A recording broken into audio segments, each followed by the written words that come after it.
Good morning, good evening, and good night, everyone. My name is Catherine Lin, and today I'll be presenting to you Gavin and Jesse's number 2 opus plays. So let's start by talking a bit on our clients, Gavin and Jesse. These are two very brilliant individuals who basically are very successful in their career and super creative in their secondary occupation. So one is a songwriter, one is a short story writer, and they both have a very diverse cultural background. Where Gavin's from Taiwan, but he studied in Switzerland, while Jesse's from Canada, but studied in the States. And they've also adopted a husky. Her name is Nova. All of these understanding of the clients come to finalize the design concept, which is Muse of Sun.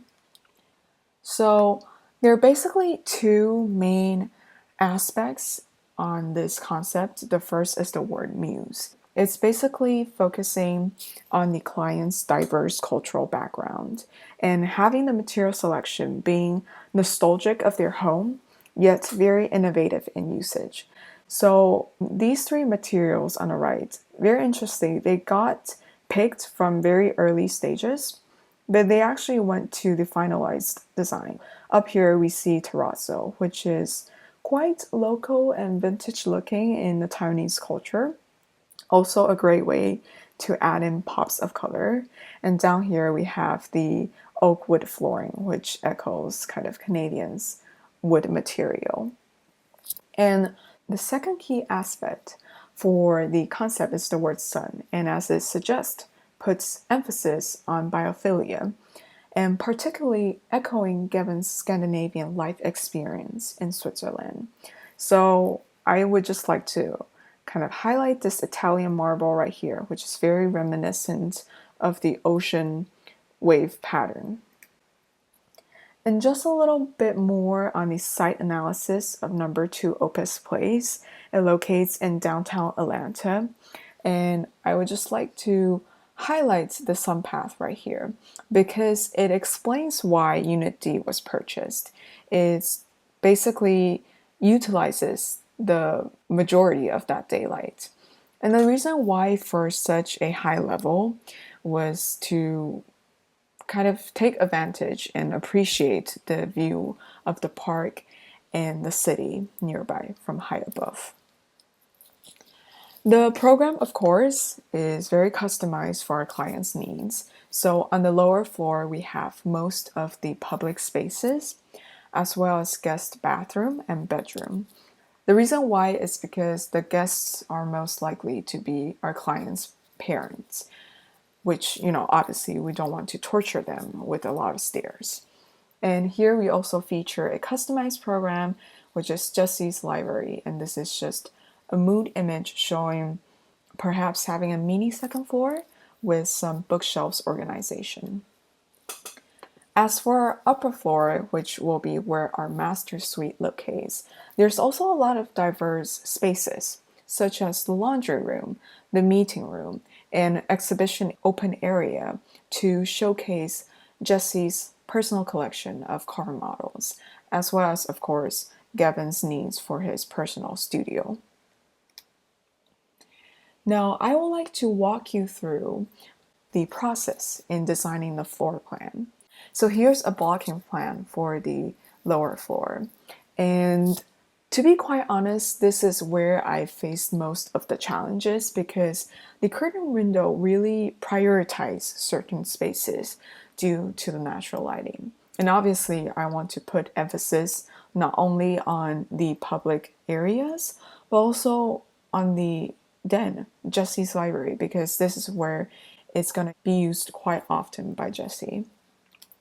So the finalized floor plan obviously emphasizes on a open space concept for living room, dining, and kitchen, as well as featuring a mini second floor for Jessie's den to create diverse space for her to read and do creative writing. Moving on to our upper floor, which is where the master suite locates. Again, that spatial layout went through so much changes because originally the master bathroom was located near the curtain wall. I feel like for a space as important as this, natural lighting is very important, but obviously it has some privacy issues. And originally the bedroom wasn't located here, but here.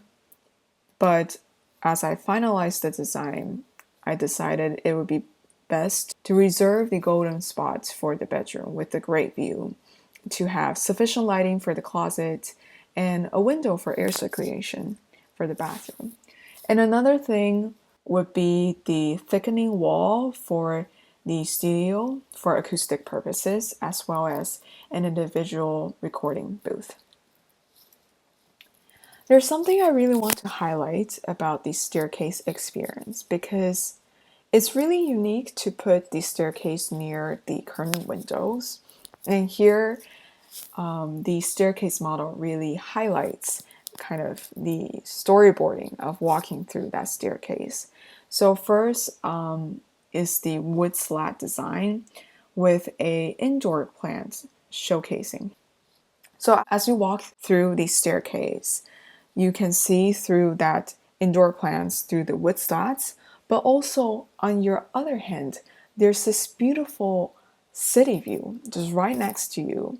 And just kind of picture that being part of your daily experience. I personally think that's awesome. I would also want to highlight my material and FF&E selection because I had so much fun with it. I went through something as general as picking out the sofa for the studio in this corner, but also customizing a Mercedes SL300 series car sofa for Jesse's den.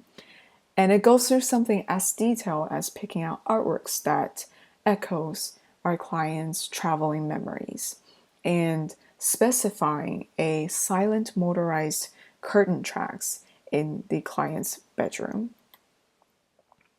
Now, all these material selection pushes further into the renderings for the elevation.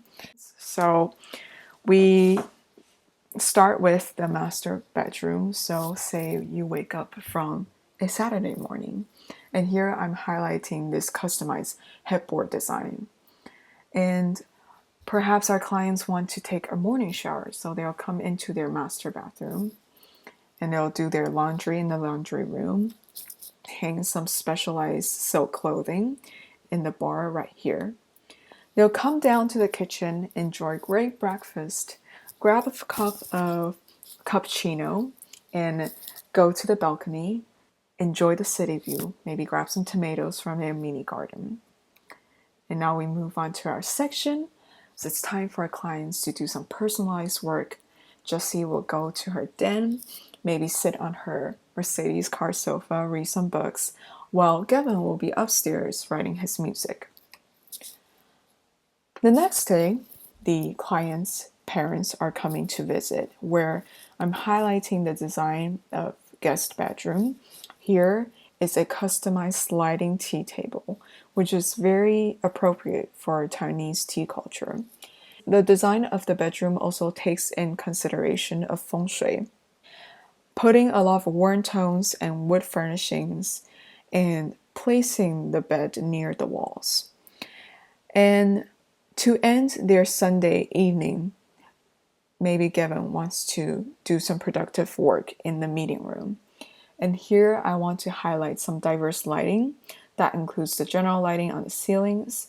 You can't quite see it, but there's actually LED ceiling light strips in the wooden slabs for ambient lighting, as well as natural lighting for the consideration of attention restoration and productive workspace.